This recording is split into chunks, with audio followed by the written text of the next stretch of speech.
الرجيم بسم الله الرحمن الرحيم السلام عليكم ورحمة الله وبركاته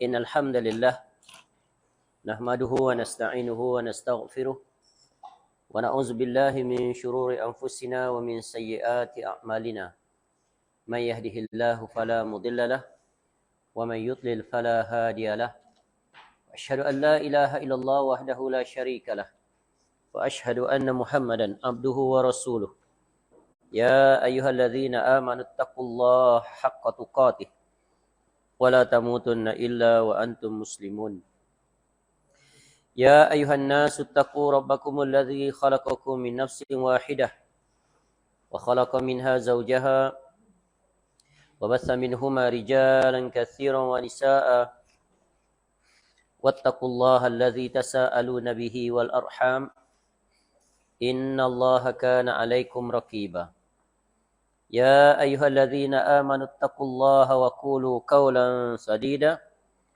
يصلح لكم أعمالكم ويغفر لكم ذنوبكم ومن يطع الله ورسوله فقد فاز فوزا عظيما أما بعد فإن أصدق الحديث كتاب الله وخير الهدي هدي محمد صلى الله عليه وسلم وشر الأمور محدثاتها وكل محدثة بدعة وكل بدعة ضلالة وكل ضلالة في النار Allahumma inna nas'aluka ilman nafi'ah.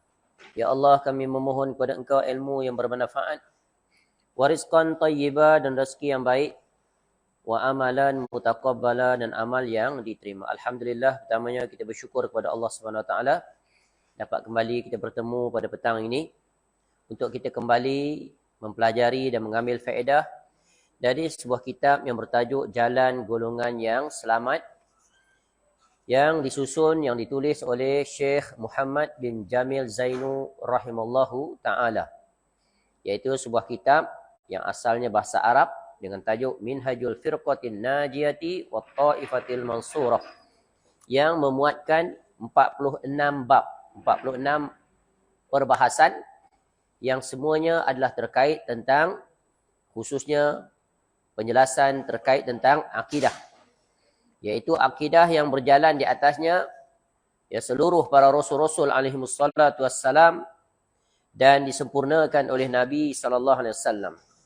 Maka barang siapa yang mempelajarinya, sungguh dia meraih manfaat yang sangat besar bagi dirinya, kerana tauhid adalah ya, perkara yang hendaknya wajib dimiliki oleh setiap muslimin yang mengaku beriman kepada Allah.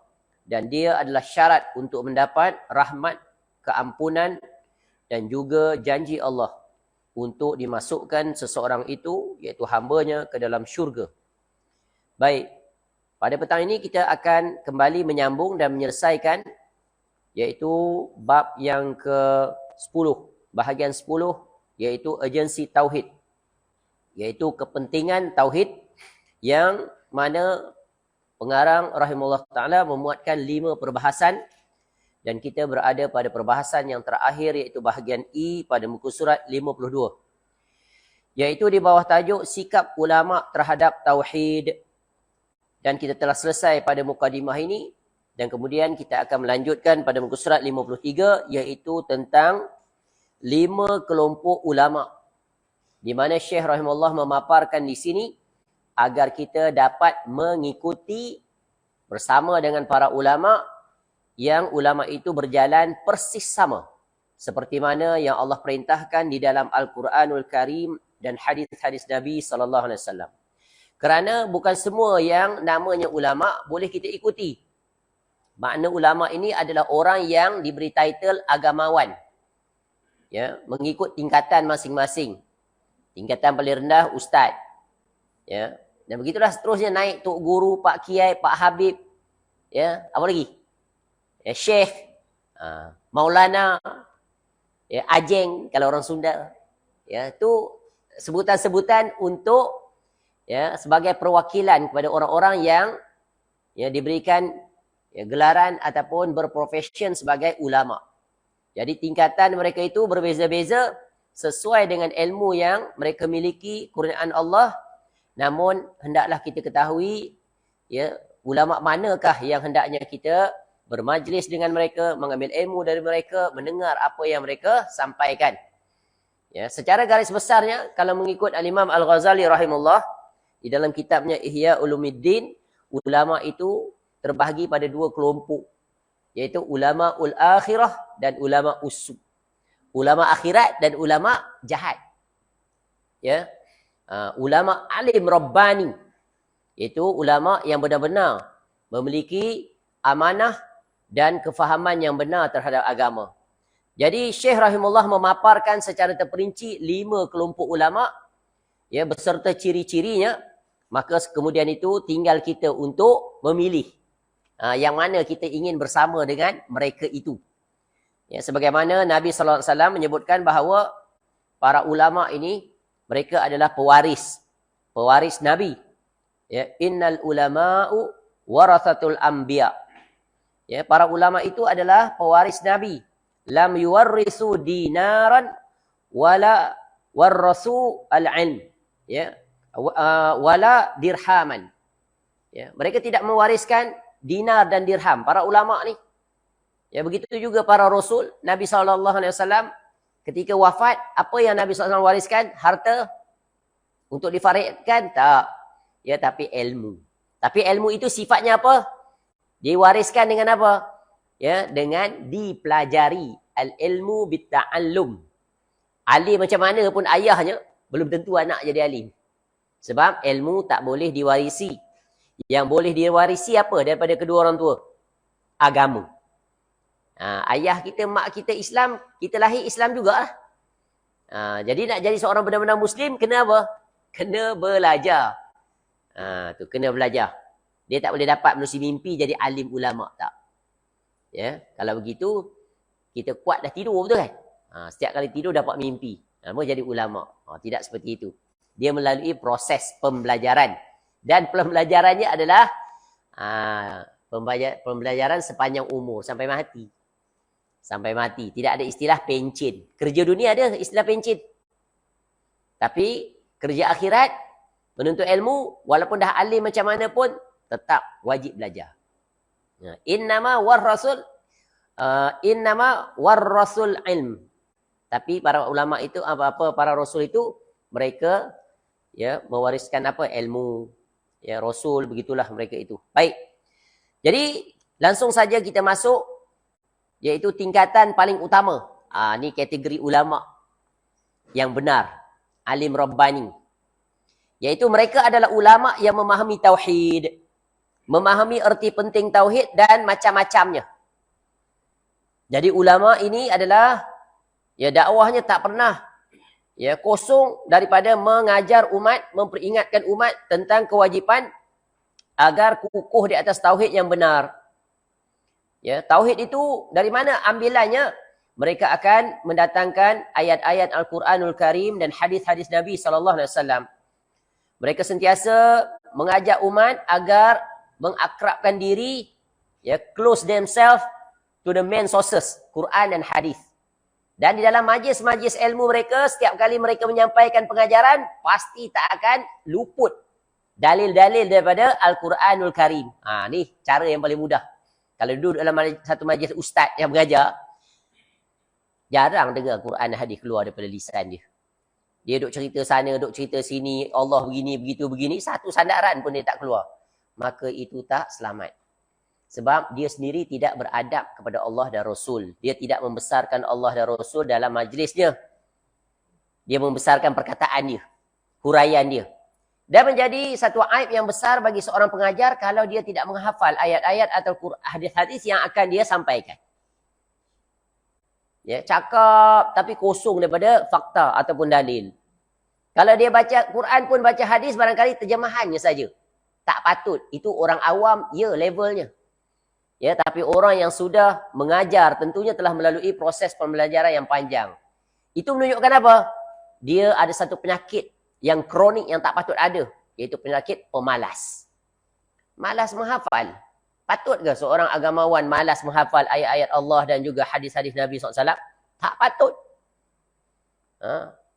Macam kita guru matematik, patut ke kita lupa rumus-rumus formula-formula tertentu? Patut tak? Nak mengajar rumus. Ya, nak buat calculation. Tak ingat formula dia. Dia kena tanya murid pula. Baik murid tu jadi guru. Tu mafhum, boleh faham ni kaedah. Ya, selanjutnya para ulama itu melaksanakan kewajipan mereka iaitu menjelaskan tentang tauhid dan syirik kepada manusia dengan menggunakan hujah. Tu dalil daripada kitab suci Al-Quran dan hadis-hadis Nabi sallallahu alaihi wasallam yang sahih. Jadi ulama itu dia sangat teliti dan sangat berhati-hati dalam majlisnya. Ya. Ketelitian dia itu yang dapat dilihat adalah ketika dia menyampaikan. Sangat teliti, berhati, menyebutkan ayat, hadis dan menjelaskan. Kalau dia sampaikan hadis, ini adalah hadis yang disebut darjatnya. Hadis sahih atau tidak. Atau riwayat siapa. Itu sekurang-kurangnya. Atau yang tak kelihatan pada orang yang mendengar, sebelum dia datang kuliah, dia well prepared. Bukan datang-datang buka buku baca, bukan. Baru nak sampaikan. Ya, prior to the actual session, dia ada buat preparation. Barangkali malam, dia tengok kitab. Nak pastikan ni, apa yang nak disampaikan ni betul-betul otentik. Ya, refer, baca kitab sana, baca kitab sini, cross check, verified. Ya, recheck lagi, betul ke ni? Dia nak explain ni betul ke sebagaimana yang disyarahkan oleh para ulama mutabar. Itu dia. Ya, dia sangat teliti. Ya, ketelitian dia boleh dilihat ketika dia menyampaikan. Maknanya, majlisnya syarat dengan fakta, ya, dan dijelaskan sehingga memuaskan ya orang yang mendengar. Tu. Ya, jangan asal sembrono membawa hadis-hadis tapi tak disebutkan hadis tu dari mana. Bahkan kita dengar pun janggal ataupun kita dengar pun ini hadis palsu ni ustaz sampaikan ni. Begitulah betapa mereka tidak teliti. Ya.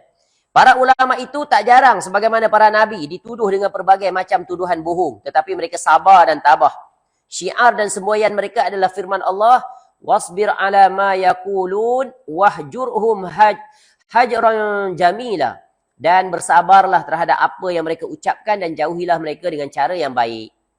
Ya, dahulu kala Luqmanul Hakim mewasiatkan kepada putranya seperti yang dituturkan dalam firman Allah Taala, ya bunayya aqimis salah wa'mur bil ma'ruf wanha 'anil munkar wasbir ala ma asabak inna dzalika min azmil umur. Wahai anakku, dirikanlah solat dan suruhlah manusia mengerjakan yang baik dan cegahlah mereka dari perbuatan yang mungkar dan bersabarlah terhadap apa yang menimpa kamu. Sesungguhnya yang demikian itu termasuk hal-hal yang diwajibkan oleh Allah. Luqman ayat 17. Menunjukkan apa? Mendakwahkan manusia ni, mengajak agar mereka taat kepada Allah dalam melaksanakan apa yang diperintah dan meninggalkan apa yang ditegah adalah perkara yang sulit. Dan yang lebih sulit adalah apabila membetulkan kesilapan, ya, dan juga mencegah kemungkaran. Ajak manusia senang. Jom pergi kuliah, senang tak? Senang kan? Jom pergi solat, senang. Tapi kalau kita lihat orang yang melakukan maksiat, kita nak tegur, senang tak? Dia tengok sembang-sembang, dia guna perkataan-perkataan yang kasar, yang tak sepatutnya. Ya. Ataupun ya, dia melakukan perkara yang terang-terang. Ya. Kita nampak, contoh kita tengok dia tengah berjudi. Pergi kedai kopi, dia haji 4 kali, 5 kali haji. Kalah, dia menang. Dia naik haji, dia menang. Belanja dia cari situ. Ya, cagarannya. Judi ke tak tu? Judi lah, betul kan? Pertaruhan. Walaupun segelas dia tarik. Sebab dia menang tadi, dia naik haji dulu. Haji tu halal. Tapi kat dam, papan dam tu haram. Berkali-kali haji. Ajaib Ni papan dam tu kan, dia pergi haji Macam tu. Pernah fikir tak macam mana dia boleh pergi nama haji pula yang main dam tu? Dah lah perkara yang melalaikan, mensia-siakan waktu. Padahal haji itu adalah satu istilah yang sangat mulia. Ibadah yang sangat agung. Pelik juga tu. Ya, Masya Allah. Baik. Jadi, tingkatan paling utama adalah para ulama' Rabbani. Para ulama' yang betul-betul melaksanakan, iaitu menyampaikan, menggalang-ganti tugas Nabi SAW. Yang hak dikatakan hak, yang batil dikatakan batil. Tauhid dikatakan tauhid, syirik dikatakan syirik. Sunnah dikatakan sunnah, bid'ah dikatakan bid'ah. Senang tak? Sulit. Nak mengajak pada tauhid, ya, mudah. Nak mencegah kesyirikan, sulit. Apatah lagi kesyirikan itu dianggap tauhid. Dah merata dalam masyarakat. Sampai minta kat pokok pun boleh. Ajaib tak? Boleh faham? Keluar TV orang tu. Terkenal pula tu. Boleh pula minta dengan pokok. Ya Rabbi, ajaib sungguh. Sampai tahap tu, kerosakan yang mereka lakukan. Nampak? Ya, tak lama lagi boleh minta macam-macam. Kat cawan minta, kat botol pun boleh minta. Dengan syarat apa? Yang memperkenankan adalah Allah. Kalau begitu, kamu persis sama seperti orang-orang kafir yang menyembah berhala. Sama tak? Ketika Nabi SAW ajak mereka, Qulu la ilaha illallah tuflihu. Mereka kata, Aja'alal alihata ilaha wahida inna hadha la syai'un ujab. Kemudian mereka sebut, ini dalil dia. Ma na'buduhum illa liqarribuna ilallahi zulfa. Tidaklah kami sembah. Sebenarnya kami bukan sembah patung-patung tu. Kami tahu patung tu buatan tangan kami. Ada mata buta, ada telinga pekak, ada mulut bisu, kaki tak bergerak. Ya. Kalau letak situ-situ lah selama-lamanya. Tapi kami anggap patung itu sebagai wasilah perantara antara kami dengan Allah. Untuk memustajabkan dan lebih cepat permohonan kami kepada Allah. Itu akal yang rosak. Sama tadi. Ya. Sebab tu penting kita ada ilmu yang benar tentang tauhid. Kita boleh tapis. Immediately kita boleh reject. Kita boleh verify. Betul ke statement ni? Jadi jangan, sebab tu saya sebut dah. Kaedah yang penting di zaman ini khususnya. Jangan menilai kebenaran seseorang itu berdasarkan penampilan agamawan dia tu. Serban, jubah dan sebagainya. Nanti dulu. Setiap itu semuanya mesti ditapis dengan kebenaran. Statement yang dia keluarkan tu. Perbuatan yang dia lakukan. Muafakah tak dengan apa yang diperintahkan oleh Allah dan Rasul. Kalau bertentangan, boleh tak kita ikut? Tak boleh. Sebab yang paling utama menyesatkan manusia di atas muka bumi ni orang biasa, orang atau orang agama. Yang menyesatkan manusia ni. Agamawan. Sebab itu ketika Adi bin Hatim radhiyallahu an, sebelum dia seorang Nasrani. Ya, ketika Nabi SAW baca ayat pada dia. Ittakhazu ahbarahum wa ruhbanahum arbaba min dunillah. Ya, mereka menjadikan orang-orang alim dan rahib-rahib mereka itu ya sebagai ilah Tuhan yang diibadahi di samping selain daripada Allah. Lalu Adi bin Hatim radhiyallahu anhu kata, kami tak sembah mereka. Kami tak sembah mereka. Lalu kata Nabi SAW, bukankah ketika mereka menghalalkan yang diharamkan, mengharamkan yang dihalalkan, kami ikut. Tu. Mereka buat ajaran sesat, tak betul, kami ikut. Ya, ikut membuta tuli. Itulah dinamakan ikut membuta tuli. Taklidul a'ma. Dilarang. Sebab itu, umat Islam tak boleh ada vocabnya adalah saya orang awam. Saya jahil. No. It cannot be. Sebab Allah bagi kita kemampuan semua sama. Ni. Sama tak akal kita? Sama kan? Walaupun badan kita besar macam mana pun, average size otak kita sama. By weight. Dengan berat dia kat kepala ni. Sama. Kepala kita semua average sama. Walaupun badan kita besar, kecil tu kan. In average sama. Ya. Sel-sel neuron dalam dia pun sama. Jadi dia punya capability dia pun sama. Cuma yang membezakan adalah apa?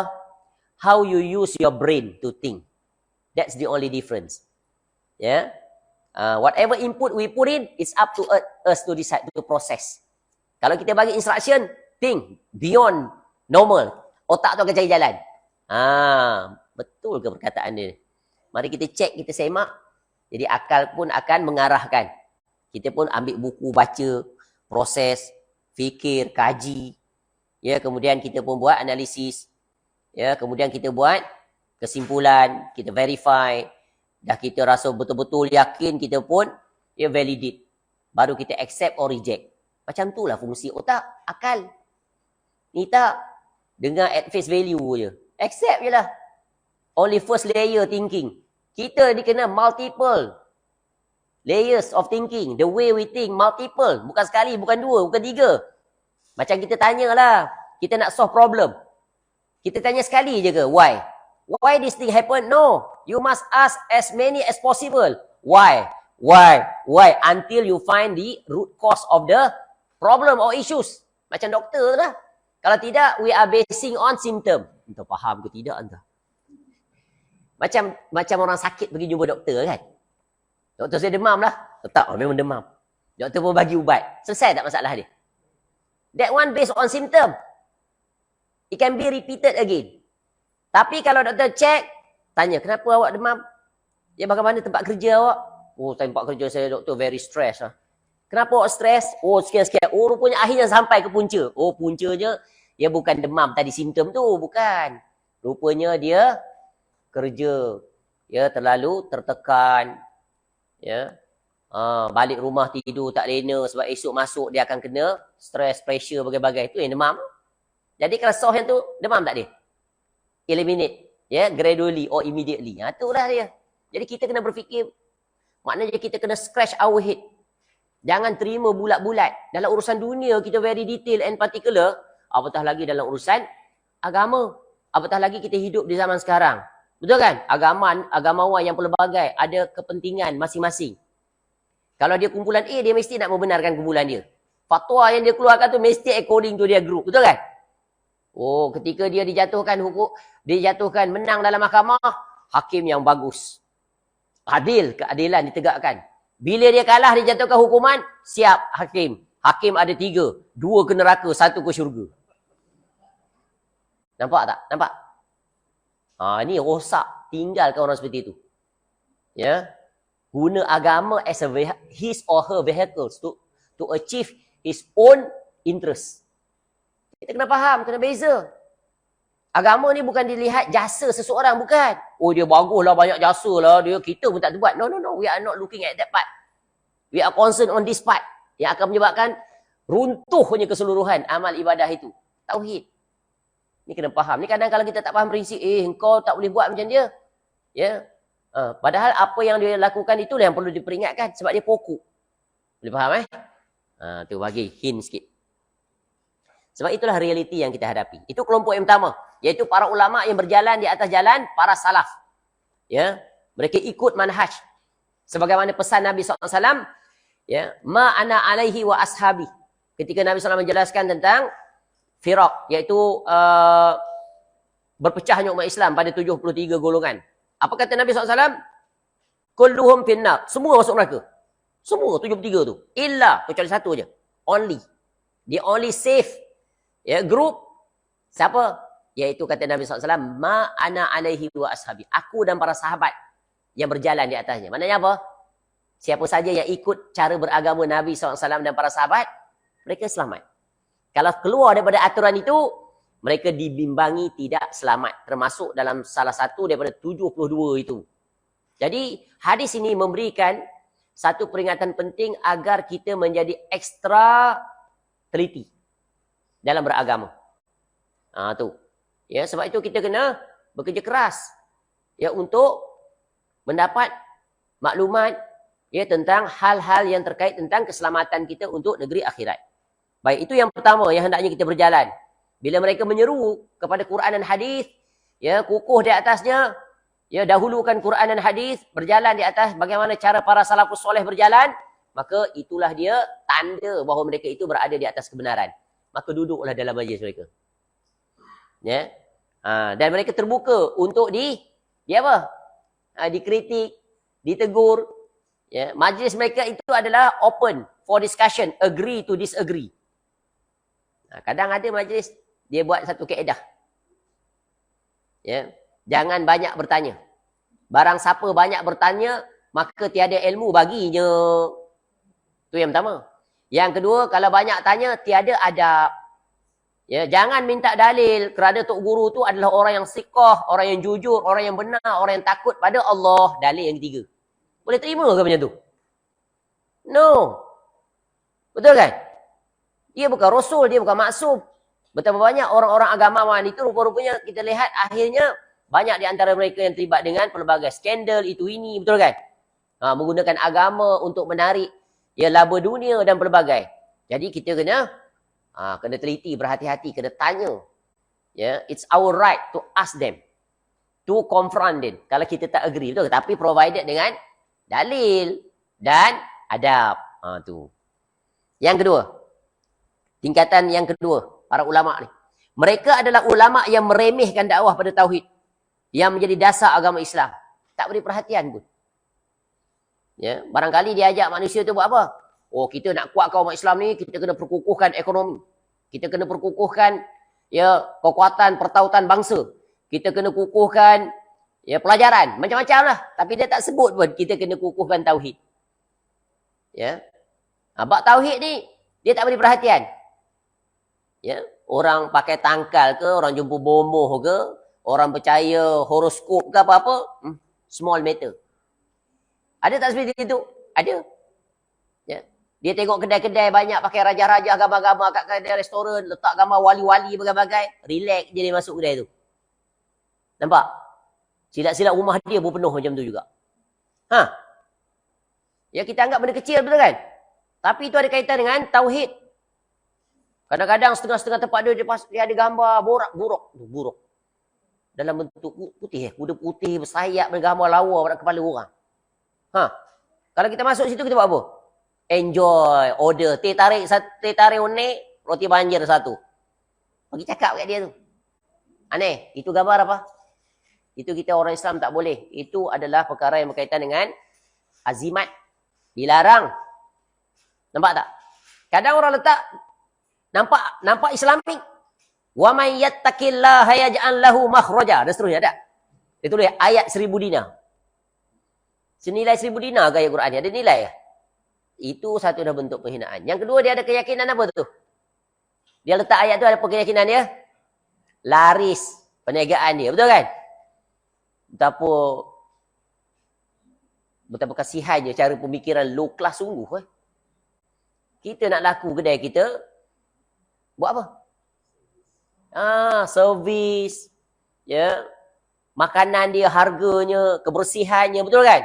Ini sampai-sampai duduk parking dah 5 minit, tak datang-datang. Terbalik, kita pula jadi pelayan, dia jadi klien. Dek, mari sini nak order. Dia tengok daripada jarak jauh, bagi isyarat. Isyarat tak puas hati. Sebab dia letih daripada pagi ni. Pusing angkat pinggan pula dah. Bawa ke dapur, hilang lah lama. Dek, jumpa dah. Sekejap bang. Datang pula. Bawa kain buruk tu kan, lap meja pula. Bila nak sampai? Sekejap nak bayar. Pergi pula di kaunter. Allah. Banyaklah begitu. Banyak begitu. Ya. Lepas tu order tunggu lambat pula. Muka masam pula. Makanan sedap hilang selera. Itu kan Islam. Tak kan? Hairan negara-negara umat Islam ni, di tempat-tempat negara mereka tu ada pusat-pusat pengajian terbesar dari segi agama. Tengok macam Mesir. Universiti Al-Azhar ada, betul kan? Besar, ulama ribuan. Tapi tengok negara Mesir macam mana? Atas jalan dia macam mana? Jalan dia. Very systematic. Very high discipline. Kotor, berabuk. Tak jaga kebersihan. Padahal para ulama ribuan. Salah satu pusat pengajian utama dunia. Pergi ke Jerman. Pergi ke Amsterdam. Pergi ke Britain. Pergi ke Amerika. In average. Beza tak? Pergi ke New Zealand. Pergi ke Australia. Sebut pergilah walaupun tak pernah pergi. Beza tak? Barangkali tuan-tuan ada ni yang belajar sana, ada experience macam mana deal with them, how disciplined they are. Sampai kat zebra crossing tu. Zebra crossing tu ada lampu lagi. Sama macam kita. Tapi kita pergi je, step je, nak masuk je zebra crossing, immediately kereta semua stop. Walaupun lampu tu merah lagi. Malaysia tengok, hijau. You never dare to cross. Tengok dulu. Betul kan? Tu Malaysia. Islam tu. Kenapa jadi demikian? Tu Allah hina kita. Sebab apa? Kita jauh daripada agama. Allah pindah agama itu, practicality dia tu, orang-orang kafir. Yang mempraktikkannya. Sebab itu kena caranya bila berdakwah, dia lagi senang masuk Islam.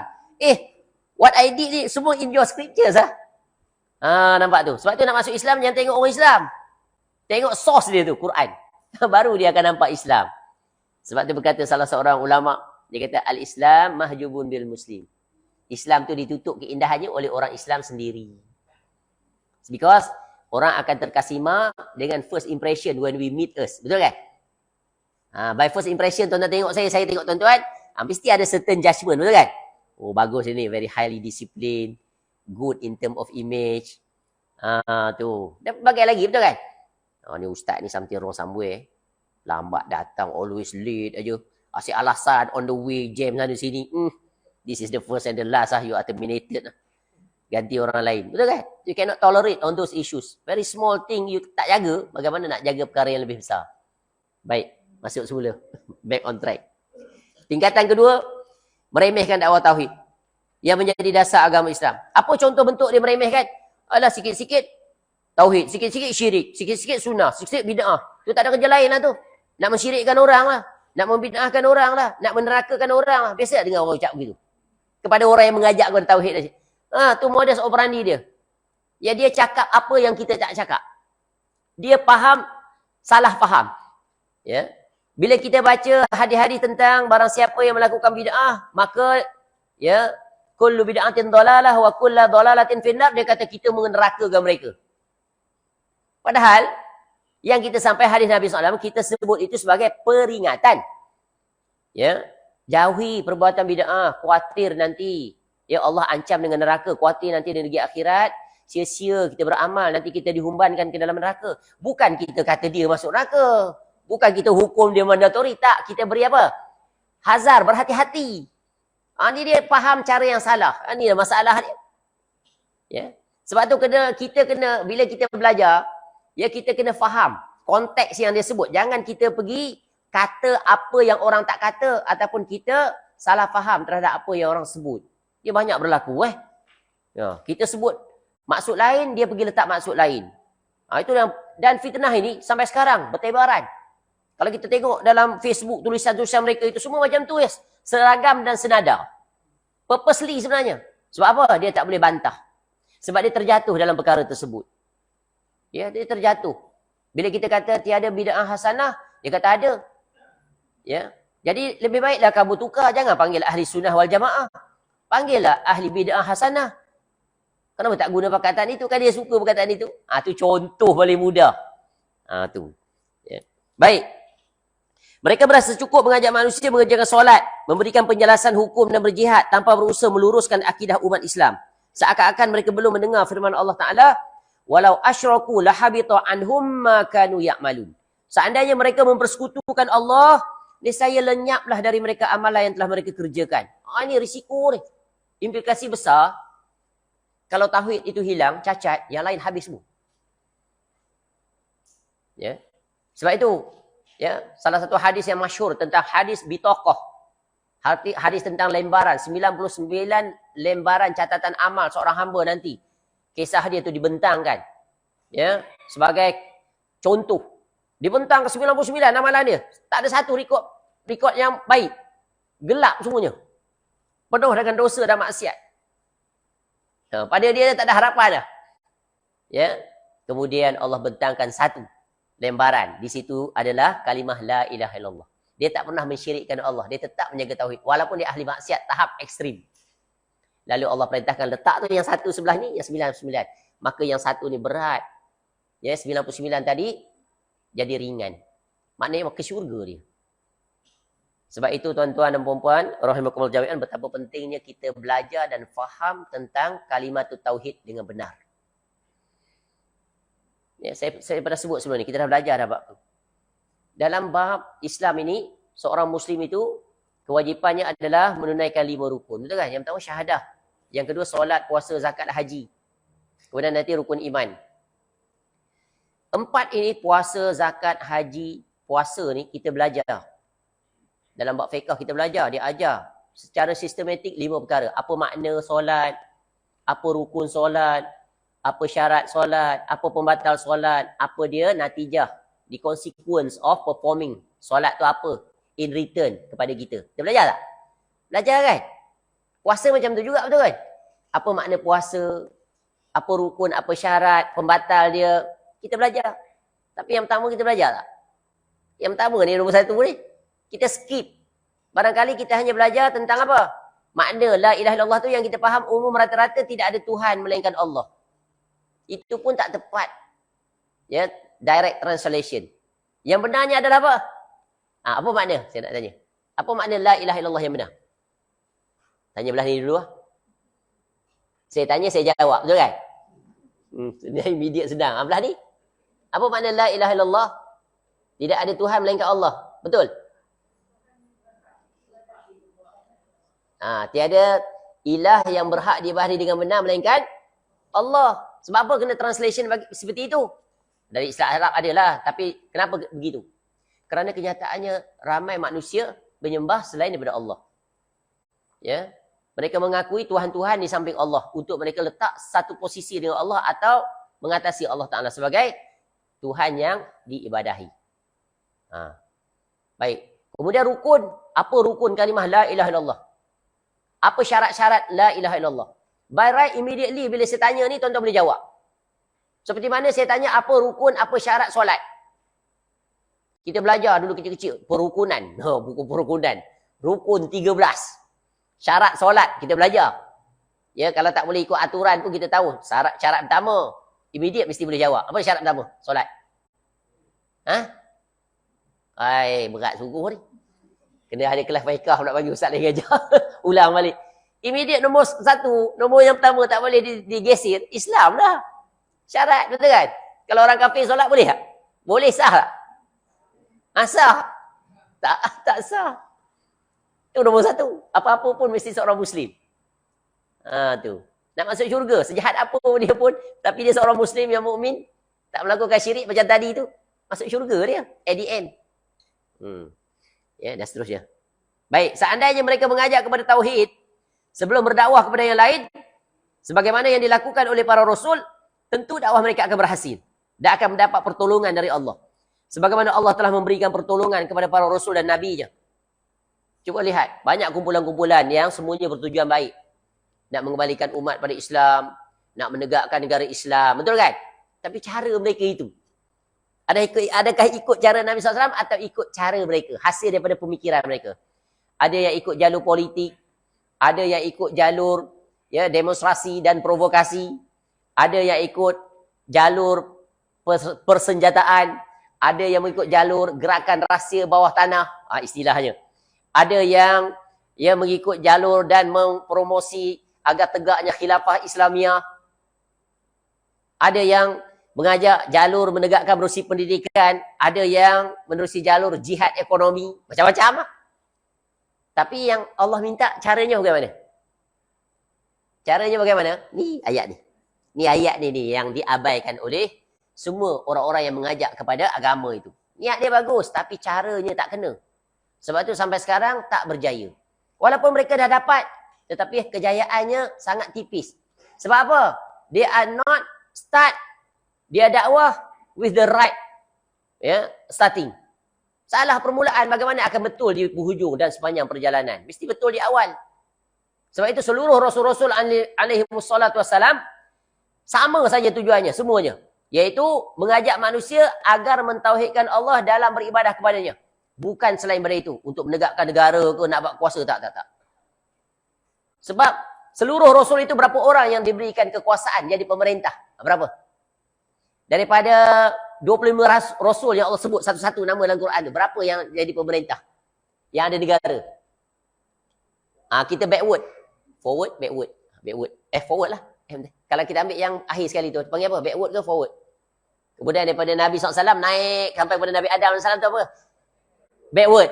Backward, dah confused lah. Ya. Backward.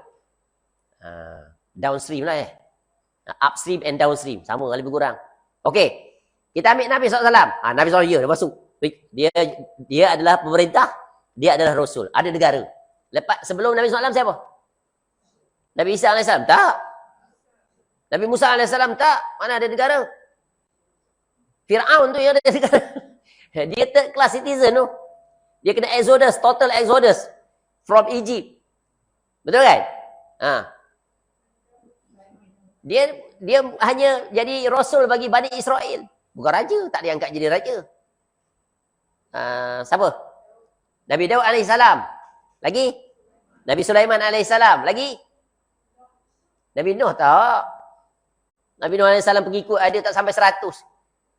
Ya, wilayah pun tak ada, pengikut bersikit. Mana ada kekuasaan? Sebab syarat nak jadi pemimpin, mesti ada negara, mesti ada wilayah, mesti ada rakyat, mesti ada dia. Pemimpin. Apa lagi? Cuba sebut. Baru 3, baru 4. Itu pun yang terkenal kalau Nabi Sulaiman AS dan Nabi Dawud AS. Nabi Sulaiman AS tu yang raja sebenarnya. Betul kan? Kelebihan pada ayahnya. Tapi dua-dua lah rajanya. Yang keempat, bawah sikit je. Iaitu Nabi Yusuf AS. Jadi menteri je. Tapi full authority given by the Raja of Egypt. Sebelum datang Nabi Musa AS tu. Nampak? Full authority. Tapi dia level Perdana Menteri. Menteri jaga ekonomi. Ya, jaga perancangan negara. Yang lain. Itu belum ambil lagi yang 300 lebih Rasul. Yang tak dinamakan dalam Quran. Jadi pelajaran berguna para ulama menyebutkan adalah tugas kita adalah mengajak manusia mentauhidkan Allah. Adapun urusan negara dan sebagainya itu hak mutlak Allah. Allah akan bagi bila terpenuhi syarat. Terpenuhi syarat. Ni syarat dia. Allah sebut apa? Wa'adallahu alladhina amanu minkum wa amilus solihat la yastakhlifannahum fil ardi kama istakhlafal ladzina min qablihim wa la yumakkinanna lahum dinahum alladzi irtada lahum wa la yubaddilannahum min ba'di khawfihim amna ya'budunani la yusyrikuna bi syai'a wa man kafara ba'da dzalik fa ulaika humul fasiqun. Ini ayat ni memang very complete, comprehensive, precise and concise, summarize. Kaedah nak dapat negara, nak dapat kepimpinan, ikut cara Quran. Ikut cara Allah. Dan Allah telah berjanji pada orang yang beriman di antara kamu dan mengerjakan amal soleh bahawa dia sungguh-sungguh akan menjadikan mereka berkuasa di bumi. Maknanya apa? Jadi apa ni? Jadi penguasa lah. Pemerintah, pemimpin. Sebagaimana dia telah menjadikan orang-orang yang sebelum mereka berkuasa. Dan sungguh dia akan meneguhkan bagi mereka agama yang telah diredainya untuk mereka. Dan dia benar-benar akan menukar keadaan mereka sesudah mereka berada dalam ketakutan menjadi aman sentosa. Mereka tetap menyembahku dengan tiada mempersekutukan sesuatu pun denganku. Dan barang siapa tetap kafir sesudah janji itu, maka mereka itulah orang-orang yang fasik. Surah An-Nur ayat 50. Jadi, ayat ini menjadi satu kaedah yang sangat agung. Rumus yang proven throughout history. Ya. Nak dapatkan kekuasaan yang sejati untuk menguasai menjadi pemimpin, bernegara, berkuasa, iaitu ada 4 syarat daripada ayat ni. Yang pertama adalah beriman. Ya. Beriman ni, cuba kita cek orang-orang yang mengajak manusia untuk tegakkan negara Islam. Benar tak? Mereka didik pengikut mereka itu tentang iman tauhid yang benar. Ada tak silibus dia? Ya, menekankan tentang tauhid. Belajar kitab-kitab tauhid, menerusi Al-Quran, menerusi kitab-kitab para ulama salaf. Ya, terangkan tentang perkara-perkara kesyirikan. Pembatal-pembatalnya. Ya, jauh. Yang dia terangkan satu saja, syiriknya, iaitu tauhid al-hakimiyah. Negara tak tegakkan hukum Islam, kafir dia. Tu. Dulu bukan main lagi, sekarang senyap, sunyi, sepi. Tak ada lagi, dah hilang dah seruan tu. Semacam je Haji, faham agaknya. Oh, bagus faham Pak ni. Nampak tak? Kalau tak jalan di atas manhaj yang benar, maka begitulah jadinya. Dulu halal, sekarang haram. Dulu haram, sekarang halal. Haram untuk kamu, halal untuk aku. Halal untuk kamu, haram untuk aku. Proven. Ya. Dulu kata, kalau lantik pemimpin wanita, haram hukumnya. Islam melarang wanita untuk menjadi pemimpin. Sekarang, sebaris. Dulu mengatakan negara Islam wajib ditegakkan, barang siapa yang tidak menegakkan hukum Islam, kafir. Baca macam-macam ayat. Sekarang, dah ada kekuasaan, dah dapat kekuasaan, tak buat apa-apa. Senyap, sunyi, sepi. Datangkan pula alasan, masyarakat majmuk. Undang-undang federal melarang, tak membenarkan override keputusan negeri. Nampak? Sebab ikut jalur yang tak benar. Selama-lamanya tak akan dapat dibuat.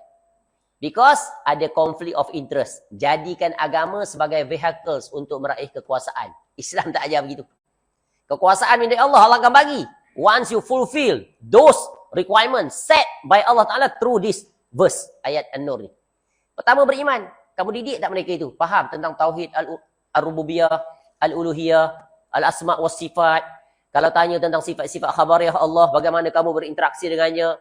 Kamu beriman tak Allah istiwa ala al-arsh? Allah itu tertinggi, melepasi langit yang ketujuh. Tinggi lagi daripada arasnya. Kalau tanya mereka itu, tenganga mulut. Ya. Aina Allah, kita tanya di mana Allah? Allah ada di mana-mana. Ya, tak boleh tanya soalan ni. Ini urusan Allah. Ya, Allah ada di mana-mana, dia kata. Allah ada di, ataupun Allah tidak berada di mana-mana. Tidak luar, tidak dalam, tidak atas, tidak bawah, tidak kiri, tidak kanan. Habis, kamu ni Tuhan ada ke tidak? Ya.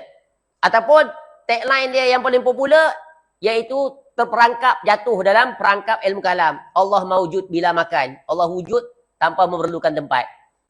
Show me your evidence where you get this statement. Quran atau hadis? Bawa sini. Qul hatu burhanakum. Jika ada. Kami akidah salaf, Allah istiwa alal ars. 7 tempat dalam Quran. Bahkan tak terhitung banyaknya Allah menjelaskan tentang hal tentang dirinya. Nampak tak? Sini je dah nampak dah. Macam mana Allah akan bagi kejayaan dan kemuliaan. Tentang Allah sendiri dah kamu fail. Ni bukan perkara kecil, perkara besar. Allah terangkan sifat dia turun ke langit dunia pada 1/3 akhir malam. Allah memiliki wajah, Allah memiliki tangan. Sehingga Allah sebut di antara keistimewaan ciptaannya yang satu ini Adam alaihissalam. Berbeza dengan ciptaan-ciptaannya yang lain, Allah ciptakan Adam dengan kedua tangannya sendiri. Allah masukkan ruh kepadanya. Allah ciptakan Adam AS pada hari Jumaat. Dan Allah ajarkan kepada Adam AS ilmu yang tak diajari kepada para malaikat. Nampak tak? Tolak ni. Tak pernah belajar pak ni. Tu belum lagi belajar tentang beriman pada para malaikat. Ya, tak terhitung fungsi malaikat di antara langit dan bumi. Dan melepasi lapisan langit-langit itu setiap langit. Yang mengajar ini secara terperinci. Iaitu para ulama' tadi yang kategori nombor 1 tu. Ajar kitab tauhid ni. Ajar sana, ajar habis kitab tu. Belajar kitab ni lagi. Terperinci. Setiap rukun tu. Rukun iman. Beriman pada Allah. Beriman pada Rasul. Beriman pada kitab-kitab. Beriman pada para malaikat. Bukan saja belajar tentang malaikat. Belajar juga tentang syaitan. Lawan padanya. Ya. Kenali karakter syaitan. Know your enemy. Yeah. For sure, in every battle, you sure the end result. If you don't know your enemy, how you can win? Or forever you will lose. Or you are under uncertainty condition. You cannot confirm. Betul kan tuan-tuan? Know yourself, know others. For 100 battle, for sure you know the end result. Menang ke kalah kita akan tahu. Sebab kita tahu kekuatan dan kelemahan kita dan juga musuh, betul kan? Tapi kalau tak tahu kekuatan lemah, kekuatan musuh atau kelemahan musuh, boleh firm tak kita menang? Tak boleh kan? Tu diterangkan. Dia wajib belajar tentang tauhid ni ikut cara Quran, ikut cara hadis. Tak akan terpengaruh dengan cara ilmu kalam tu, tak akan. Ya, kita tak perlu ilmu kalam untuk kenal Allah. Kita perlu kalam Allah untuk kenal Allah. Baik, beriman. Tu satu bab dah huraian. Situ dah tapis dah, banyak dah berguguran. Tak fokus, tak beri perhatian. Ya. Kemudian mengerjakan amal soleh. Syarat kedua. Apa makna amal soleh? Apa makna amal soleh? 2 kali ulang soalan. Tunggu sekejap lah, minum dulu. Bismillah. Ataupun saya refresh soalannya. Apa syarat amal seseorang itu dinamakan sebagai amal soleh? Apa syarat? Ikhlas kerana Allah. Cukup? Yang kedua? Ikut cara Nabi SAW. Betul kan? Kita nak solat, nak berzikir ikut cara Nabi SAW. Betul kan? Nak berdoa ikut cara Nabi SAW. Every activities yang related tentang amal ibadah seorang hamba, Nabi SAW ajar satu lepas satu. Very detail. Daripada bilangannya, ucapan lafaznya, caranya, tempatnya. Semua Nabi SAW ajar. Tak ada satu pun dia buka untuk ya kita campur tangan. Tengok nak zikir pagi petang. Ada tak zikir pagi petang? Ada kan? Zikir lepas solat. Ada tak Nabi SAW ajar? Tapi orang tak puas hati, dia masuk pula dia punya interference dia. Dia letak situ, baca Fatihah. Ada dalam zikir pagi petang, Fatihah. Zikir lepas solat, Fatihah. Ada tak? Tak ada kalau tengok zikir-zikir yang maksud daripada Nabi SAW. No, it's okay what. This good thing what. Baca Fatihah, umul kitab ni. Dia tak puas hati apa yang Nabi SAW suruh buat, dia pergi tambah. Dia anggap dia lebih baik daripada Nabi SAW. Itulah konotasinya. Bagaimana nak dinamakan amal soleh? It's from your pocket, not from Rasul SAW. Tapi orang kalau sudah kena syubhat ini, cukup sulit nak keluar. Sebagaimana syubhat yang kena pada generasi salaf. Pernah mereka itu terjatuh ni. Terjatuhnya dalam kebid'ahan ini atas alasan baik, niat bagus. Ya. Dah berlaku di awal. Baru sesudah kewafatan Nabi SAW. Ini masyhur juga kisah Ibnu Mas'ud radhiyallahu an. Ketika dikhabarkan oleh Abu Musa al-Asy'ari radhiyallahu an, dia tengok di satu masjid ada orang berkumpulan sedang berzikir beramai-ramai. Duduk kumpulan masjid, barangkali nak tunggu solat, belum masuk solat, duduk Ya kita zikirlah duduk masjid, mari kita zikir sama-sama. Ada ketua. Katalah dia sebut tahmid, tahlil, takbir. Bilanglah dengan batu. Lalu dilihat oleh Abu Musa al-Asy'ari radhiyallahu an, salah seorang sahabat Nabi SAW. So dia tengok ini very odd lah. Zaman kami tak pernah buat ni. Padahal tu beribadah, tu tengah berzikir.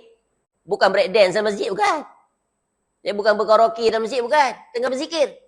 Tapi dia tengok, ini kami tak pernah buat ni. Ini saya punya penambahan lah. Yang betul lah. Ya, langsung pergi jumpa. Untuk dirujuk. Padahal dia, para sahabat tahu ada ilmu. Tapi, ni adab yang tinggi, betapa berhati-hatinya mereka. Tak immediately buat keputusan. Tegur apa sebagainya. Ya, pergi tanya dulu yang lebih alim daripada dia. Siapa? Ibnu Mas'ud radhiyallahu anhu. Lalu dia khabarkan, aku lihat sekian-sekian. Lalu, jom kita pergi. Tengok, Ibnu Mas'ud, walaupun para sahabat ni memang tak menipu, diyakini, betul kan? Tapi I want to see by my eyes, by my naked eyes. I want to witness myself. Tu maknanya apa? Dapat berita. Bukan immediately accept, no. Check. Kalau ada kemampuan, kita check dengan diri kita sendiri. Jom pergi. Tunjuk. Nampak tak pelajaran ni? Kalau saya explain ni, banyak faedah. Dan mereka sebab apa? Mereka faham. Firman Allah, Ya ayyuhalladzina amanu in ja'akum fasikum binaba'in fatabayyanu. Allah perintahkan, wahai orang beriman, kalau datang orang fasik bawa berita, kamu tabayun. Check and recheck. Before you accept. Yang datang ni bukannya orang fasik, sahabat Nabi SAW. Sekaliber, setingkat sahabat Nabi SAW pun pergi untuk verify. Apatah lagi zaman kita. Pergi, tengok. Betul. Lalu dia tanya, kamu buat apa ni? Kami sedang berzikir. Ya, apa kata Ibnu Mas'ud radhiyallahu anhu? Congratulations, very good. You are very good in terms of utilizing your ample time. Your free time. Tak pergi main bola ke, habis masa ke tak. Tapi apa kata Ibnu Mas'ud radhiyallahu anhu? Celaka kamu. Tu bahasanya. Ni bahasa yang dibenarkan lah. Ya, sebab apa? Ini strong reminder. Sebab kesalahan yang sangat besar. Cannot tolerate. Sebab apa? Masuk. Authorize Allah Ta'ala dia masuk. Interview. Kemudian dia kata apa? Rasulullah SAW baru wafat. Kuburnya istilahnya masih merah. Pinggang mangkuk masih belum retak. Pakaian belum lusuh. Maknanya very close. Dah menyimpang dah. Alangkah baiknya kamu menghitung dosa-dosa kamu. Daripada kamu buat ni.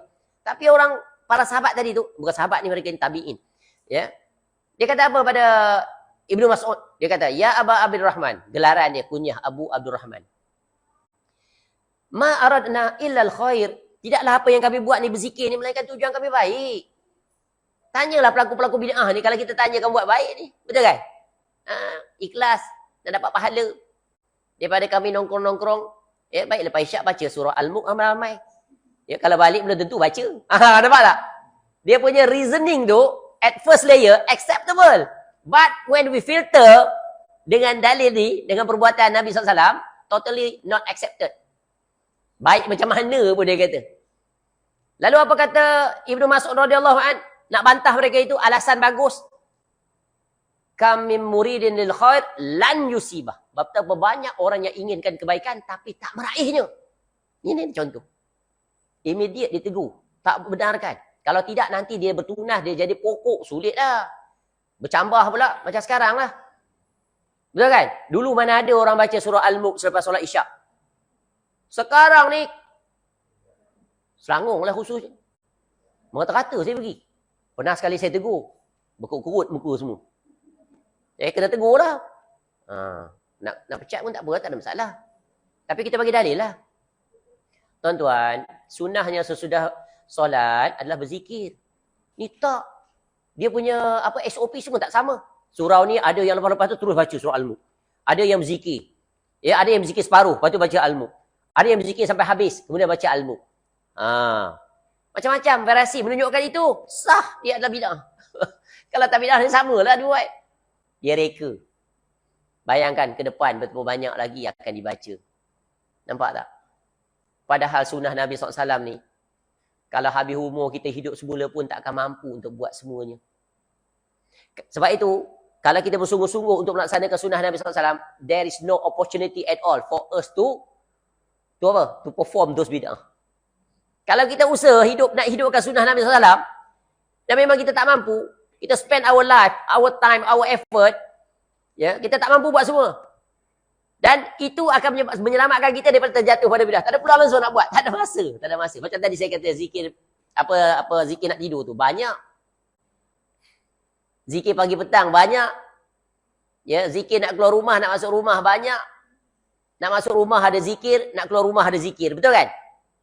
Tuan-tuan keluar tadi baca kan? Bismillahirrahmanirrahim. La hawla wala quwwata illa billah. Masuk rumah lagi nak baca apa? Tak masuk rumah. Sayuk-sayuk aja. Cuba seorang kuat-kuat sikit saya nak dengar. Asyik saya je yang jawab. Nak baca apa masuk rumah? Saya jawab jugalah. Bismillahi. Sambung. Masya Allah. Walajna. Masya Allah. Mumtaz. Wa alallahi rabbina. Tawakkalna. Itu tawakal. Keluar tawakal, masuk pun tawakal. Sebab apa? Dalam rumah boleh berlaku sesuatu unexpected tak? Macam-macam. Tapi kalau dia baca begitu, Allah jaga kita. 3 perkara kita dapat bila kita sebut tawakal tu. Doa, keluar rumah, masuk. Kamu dicukupkan, kamu dijaga, kemudian kamu diberi hidayah. Tu nikmat. Kalau mati dalam husnul khatimah. 3 tu Allah jaga. Dan syaitan pun berkata sesama mereka, jomlah, ya, let us distance away from this person. Because he or she already protected by Allah with these 3 conditions. Nampak? Nikmat tak kalau kita hidup di atas sunnah? Ya Allah, apa saja yang kita buat, itulah yang dibuat oleh Nabi SAW. Daripada kita buat, daripada poket Tok Guru. Which one is better? Poket Tok Guru ke poket Nabi SAW? Daripada Nabi SAW atau daripada Tok Guru? Sealim apa pun dia. Kenapa? Sebab daripada Nabi SAW, authentic, and yet ada dia punya in return dapat apa. Kalau daripada Tok Guru, dia boleh tak kata, oh ini kamu buat ni, fadailnya sekian-sekian. Ada? Boleh confirm tak? Tak boleh.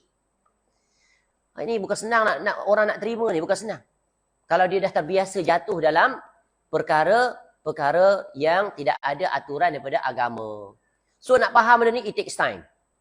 Ya, tapi yang paling utama kita minta pada Allah. Sebab tu Nabi SAW pesan pada kita ni. Jangan lupa baca doa, Allahumma inni as'alukal huda wat tuqa wal afafa wal ghina. Semuanya milik kita, dunia dan akhirat.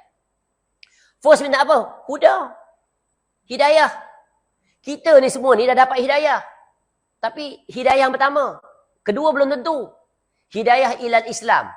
Kita dah dapat dah hidayah tu jadi Islam. Kepada Islam tu kan? Lahir sebagai orang Islam dalam keluarga Islam. Ada orang dia cari. Keluarga dia bukan Islam, dia cari akhirnya dia dapat. Tapi it's not safe yet. Your journey already just started.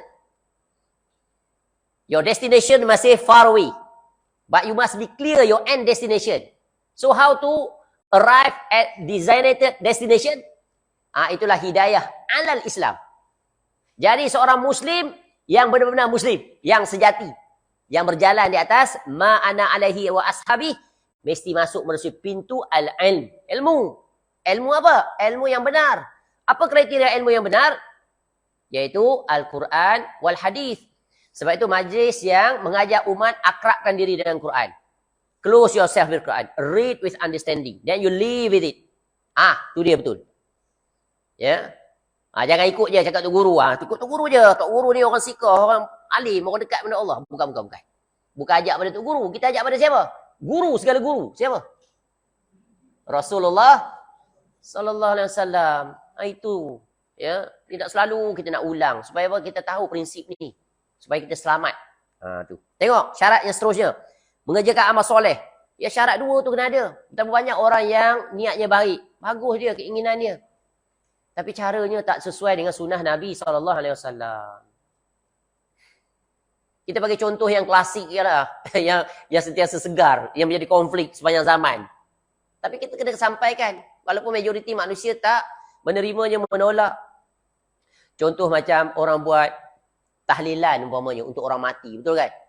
Sekarang lagi parah, kena bayar duit berbagai-bagai. Banyak pula tu.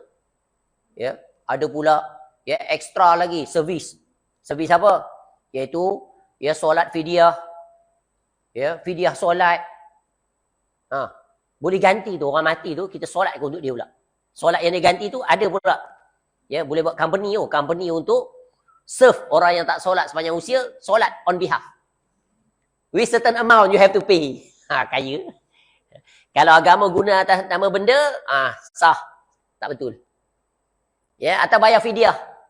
Fidyah ni untuk apa? Ya, untuk zakat betul kan? Zakat pula dah. Untuk orang tak puasa, kafarah ke apa tu? Fidyah lain. Nampak tak? Sampai ke solat pun boleh bayar fidyah solat. Berapa tahun tak solat? 20 tahun. Buat calculation. Mana dia dapat angka matematik tu? Dia boleh dapat status solat berapa kena bayar beras bagai-bagai. Agak jadi kias kepada apa tadi? Tak puasa. Mana ada kias dalam ibadah? La kias fil ibadah. Tu, ilat tak sama. Jenis pun tak sama. Kias yang fasid. Baik. Sebab itu dakwah yang benar sentiasa mengingatkan, iaitu kita beramal mesti memenuhi 2 syarat. Lillahi ta'ala, iaitu ada pada syarat kalimah la ilaha illallah. Yang kedua, buat amal ibadah mesti ikut tuntunan Nabi SAW. Jadi orang-orang yang berjalan di atas jalan ini, mereka sangat teliti dan berhati-hati. Ketika mereka nak berzikir, mereka tengok bagaimana cara Nabi SAW mengajar untuk berzikir. Ya, ketika mereka solat, ya mereka nak solat persis sama seperti Nabi SAW. Dari segi berdirinya, takbirnya, qiyamnya, bacaannya. Betul kan? Ya, ketika mereka nak keluar rumah macam tadi, mereka ada SOP. Nak masuk rumah, ada SOP. Nak masuk bilik air, nak keluar bilik air, macam-macam lah. Semua dia berusaha. Ya, sampai satu destinasi, ada ucapan. Naik bukit, turun bukit, tengok kebesaran Allah yang terbentang luas, ada ucapan. Dia tahu immediately, autopilot. Sebab apa? Dia dah biasa. Dia nak berusaha untuk ikut cara Nabi SAW. Ya, hujan turun, ada ucapan. Hujan terlebih turun, ada ucapan. Ya, hujan tak turun, ada juga ucapan. Yang mengiringi hujan, ribut, petir, angin, ada juga ucapan. Lalu kawasan perkuburan, ada ucapan. Masuk kawasan perkuburan, ada tata caranya. All aspect our daily activities, dia try semampu mungkin untuk ikut. Ya, lisan dia sentiasa sunnah, ya, ikut sunnah. Ingatkan tentang bid'ah. Nikmat tak? Tapi ada orang tak suka, betul kan? Sebut bid'ah tu fobia dia. Berkerut dari. Tu. Jangan jadi seperti itu. Kenapa? Yang banyak mengucapkan tentang bid'ah ni Rasulullah SAW. Supaya kita selamat. Supaya jangan letih beramal ibadah tapi tidak ada contoh. Nanti di negeri akhirat menyesal. Nak menyesal sekarang? Di akhirat menyesal ada guna tak? Itu manusia menyesal. Tapi sudah tiada berguna. Allah sudah tidak mau mendengar lagi. Baik. Dan syarat yang ketiga apa? Pada ayat ini. Ya, iaitu tetap menyembah aku. Mana istiqamah? Istiqamah di atas keimanan, istiqamah di atas amal soleh. Kemudian tiada mempersekutukan sesuatu apapun dengan aku. Ini 4 syarat, maka Allah akan bagi kekuasaan, kepimpinan. Dan itulah yang Allah telah berikan daripada generasi Nabi SAW dan berterusan. Ya, walaupun di situ telah berlaku jauh mereka daripada agama mula terkontaminasi dengan unsur-unsur asing, ya, kepentingan dunia, mula cinta dunia dan akhirnya jatuhlah kerajaan Islam yang terakhir. Turki Utsmaniyah pada tahun 1924. Dan sekarang umat Islam saling berpecah belah. Masing-masing ada boundary, ada negara, betul kan? Orang Malaysia bangga dengan Malaysia. Orang Indonesia bangga dengan Indonesianya. Dan begitulah seterusnya. Nah, itulah dia. Ya, bercerai-berai, tak bersatu padu. Tapi orang kafir, united we stand, divided we fall. Kita biar sama-sama tak dapat puas hati. Berkelahi siang malam. Orang kafir very compact. Betul kan? Orang Islam makin berpecah. Realiti kat Malaysia. Makin berpecah ke makin bersatu? Dengan aliran agamanya tak usah kira lah. Tak terhitung banyak. Aliran politiknya macam-macam warna. So, get ready. Be prepared for next election. Itu seringan je. Nak bagi faham apa yang saya sebut ni. Bukan suruh mengundi, bukan. Ni kita ikut kaedah ni. Ikut kaedah ni.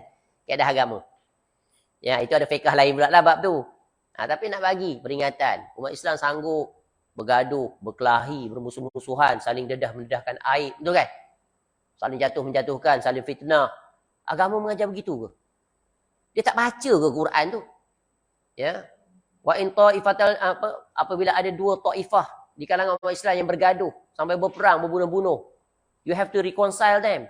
Be peacemaker. Jangan jadi batu api, jangan penghasut. Damaikan mereka. Bawa mereka ke meja perundingan. Oh, banyak orang Islam tu bocah tu. Let's sit together. Discuss among us. Ya. Come to agreement. Agama nombor 1. Jaga. Kalau hilang ini, habis kita. Betul kan? Ni tak keras. Keras kepala. Biar sama-sama tak dapat. Puas hati. Jadi tagline dia apa? Bersepakat untuk tidak bersepakat. Apa akibat? Allah akan turunkan bala. Umat Islam ni Allah dah ajar dah. Jangan jatuh pada kesilapan untuk kali kedua. Always remember this reminder. Betul kan? Tapi tak pernah serik. Degil. Sebab apa? Tak ikut aturan agama. Kalau semuanya balik pada aturan agama, letakkan agama di depan, maka umat Islam akan jadi umat yang hebat, umat yang dihormati, digeruni, yang dijadikan contoh. Tapi sekarang segala penyakit ada pada umat Islam. Rasuah pun dia nombor 1. Conflict of interest, salah guna kuasa, lack or no integrity, bercakap bohong, berjanji tak tepati. Ya, berjanji tak tepati. Cakap bohong. Diberi amanah, khianat. Betul kan? Berjanji bulan bintang semua boleh bagi. Bila dah dapat, ni orang Islam. Macam mana orang nak percaya kepada Islam? Penyebabnya kan siapa? Kita. Jadi sebab itu kita kena tunjuk teladan yang terbaik. Each of us, we have our own roles and responsibility. Ya, jangan kita jadi fitnah pada agama ini. Ya, kerana itu syarat asasi untuk mendapatkan pertolongan Allah adalah tauhid. Dan tidak menyekutukan Allah dengan sesuatu apapun. Itu kelompok yang kedua. Tak penting ni, dakwah tauhid ni. Ya. Cerita bab ekonomi, bab solat, ajak manusia solat sudahlah. Yang penting penuh masjid. Ya. Sempena itu, let's celebrate together. Berarak ke sana, berarak kemari. Ya. Itu semuanya kosmetik saja. Betul kan? Yang essence tu dia abaikan. Macam mana Allah nak bagi kejayaan? Yang ketiga. Banyak lagi. Ingat boleh habis. Dah lebih masa dah pun. 3 minit lagi boleh? Saya berhenti 6.40. Tingkatan ketiga. Mereka adalah ulama dan para da'i yang meninggalkan dakwah pada tauhid dan tidak memerangi syirik. Tak tegur langsung kesyirikan. Biar je. Ya, kerana takut ancaman manusia. Atau takut kehilangan pekerjaan dan kedudukan mereka. Kerana itu mereka menyembunyikan ilmu yang diperintahkan Allah agar disampaikan kepada manusia. Bagi mereka adalah firman Allah. Ingat ni peringatan Allah. Innal ladzina yaktumuna ma anzalna minal bayyinati wal huda min ba'di ma bayyanahu lin-nasi fil kitabi ulaika yal'anuhumullah. Ulaika yal'anuhumullahu wa yal'anuhumul la'inun. Sesungguhnya orang-orang yang menyembunyikan apa yang telah kami turunkan berupa keterangan yang jelas dan petunjuk. Setelah kami menerangkannya kepada manusia dalam Alkitab, mereka dilaknat Allah. Dan dilaknat pula oleh semua makhluk yang dapat melaknat. Surah Al-Baqarah. Maknanya menyembunyikan kebenaran. Tak mahu menyatakan yang hak itu sebagai yang hak, yang batil itu sebagai yang batil. Dibiarkan berleluasa. Ya, pendakwah, penceramah yang mengajak kepada kesesatan dan kebatilan tak ditegur. Tak berani nak tegur. Takut kehilangan jawatan, takut kehilangan kedudukan. Takut tak panggil lagi penceramah. Takut ditarik tauliah. Bagai-bagai. Tu banyak tak alasan tu. Bukan senang ni. Bukan senang. Ya, kecuali orang yang kukuh berjalan di atas tu kelompok yang pertama tadi. Ya, peduli apa manusia? Yang aku peduli adalah Allah dan Rasul. Di dunia tak apalah hilang dunia. Tapi jangan hilang akhirat. Semestinya para da'i adalah sebagaimana difirmankan oleh Allah. Alladzina yuballighuna risalatillah wa yakhshawnahu wa la yakhshawna ahadan illallah. Yaitu orang-orang yang menyampaikan risalah-risalah Allah. Mereka takut kepadanya. Dan mereka tiada merasa takut pada seseorang pun selain kepada Allah. Surah Al-Ahzab ayat 39. Dalam kaitan ini, Rasulullah SAW bersabda, Man katama ilman aljama'ahullahu bilijamin minnar. Barang siapa yang menyembunyikan ilmu, nescaya Allah akan mengekangnya dengan kekangan dari api neraka. Dengan kekang dari api neraka. Ini ancaman. Sebab itu kebenaran tak boleh disembunyikan. Kena sampaikan. Walaupun berat. Walaupun sulit. Walaupun nanti akan mendapat kecaman. Akan mendapat hukuman, tindakan. Ya. All those things are small matter. Para rasul lagi lah berat. Sampai ada pun yang diancam bunuh. Yang dibunuh pun ada. Betul kan? Nabi SAW nyaris dibunuh sebelum berhijrah. Kemudian nyaris lagi dibunuh 2 kali di bumi Madinah oleh orang Yahudi. Oleh seorang wanita Yahudi tu yang bagi makan daging kambing. Yang racun tu kan? Satu lagi tu Labid Al-Ansar bukan nama dia. Yang nak menyihir Nabi SAW tu. Nampak? Tapi Allah menjaga. Ya, jangan risau. Allah bersama dengan kita. Selama mana kita berada di atas kebenaran, ya, kita taat terhadap apa yang Allah perintahkan, itulah harga yang perlu kita bayar. Iaitu Allah pasti akan uji. Makin kita rasa berat, rasa sulit, maka bukti kita berada di atas kebenaran. Sebagai indikator. Sebab Allah dah sebut, ahasiban nasu an yutraku an yaqulu amanna wa hum la yuftanun, dalam surah Al-Ankabut ayat kedua. Adakah kamu nak dibiarkan begitu dengan berkata, ya, kami dah beriman, sedangkan kamu belum diuji. Sebab orang beriman pasti akan diuji. Jadi maknanya apa? Orang beriman tak akan berada dalam zon selesa forever, never. Always under condition yang diuji. Nak datang kuliah ni senang tak? Senang ke susah?